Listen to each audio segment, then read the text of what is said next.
Hi అండి, అందరికీ నమస్కారం. ప్రసిద్ధ శక్తిపీఠాల్లో మొదటిదైనటువంటి కామాఖ్య దేవి గురించి ఈ వీడియోలో మనం మాట్లాడుకుందాం. కామాఖ్య దేవాలయం అస్సాంలోని గౌహతిలో ఉన్న ఒక ప్రసిద్ధ శక్తిపీఠం.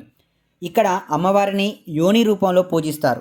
ప్రతి సంవత్సరానికి ఒకసారి ఇక్కడ అంబుబాచి మేళా అనే పండుగ జరుపుకుంటారు. అయితే కామాఖ్య దేవాలయం పురాణ కథ ప్రకారం ఒకానొక సమయంలో సతీదేవి తన తండ్రి అయిన దక్షుడు చేసిన యజ్ఞానికి తన భర్త శివుడిని ఆహ్వానించకుండా యజ్ఞాన్ని చేయాలనుకోవడమే కాకుండా వచ్చిన తనను కూతురని కూడా చూడకుండా అవమానించినందుకు సహించలేని సతీదేవి యజ్ఞగుండం వద్దనే అగ్నికి ఆహుతైపోతుంది. దీన్ని భరించలేని ఆ పరమేశ్వరుడు అగ్రహోదాగ్రుడై వీరభద్రుని సృష్టించి యజ్ఞాన్ని భంగం చేయమని పంపిస్తాడు. తనలో అర్ధభాగమైనటువంటి భార్యను విడిచి ఎక్కడకు పోలేదని తెలిసినా ఆ పరమేశ్వరుడు సాధారణ మనిషిలాగా లోకాన్ని పట్టించుకోకుండా విరాగిలాగా మారుతాడు. భార్య మృతదేహాన్ని భుజంపై వేసుకొని పిచ్చిగా తిరుగుతూ ఉంటాడు. అప్పుడు శ్రీ మహావిష్ణువు పార్వతీ దేహాన్ని సుదర్శనంతో ఖండిస్తాడు. ఇలా ఖండించినప్పుడు ఆ ముక్కలన్నీ చెల్లాచెదిరే వివిధ ప్రాంతాల్లో పడతాయి.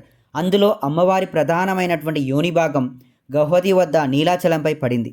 మానవ సృష్టికి మూల కారణమైన స్థానం కాబట్టి ఈ ప్రదేశం అన్ని శక్తిపీఠాల్లోకెల్లా అత్యంత ప్రాముఖ్యతను సంతరించుకుంది.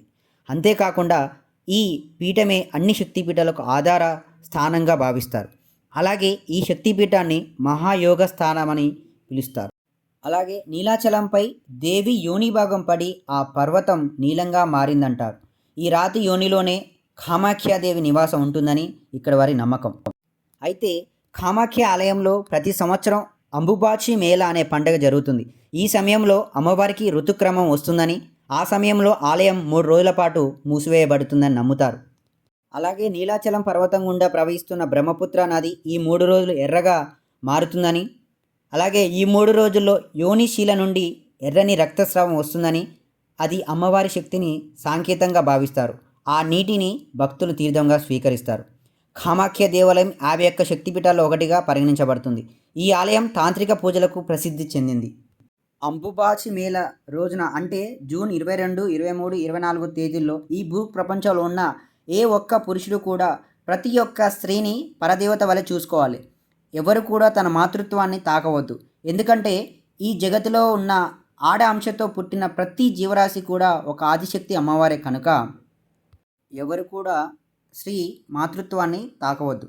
ఇలా చేసిన వారికి అన్ని శక్తులు దివ్యతత్వాలు కలుగుతాయని, ఇలా తాను ఏ పని అనుకుంటే వెంటనే అది జరుగుతుందని, ఈ నియమావళి పాటించిన పురుషులందరికీ అనుకున్నది జరుగుతుందని ఇక్కడ వారి నమ్మకం.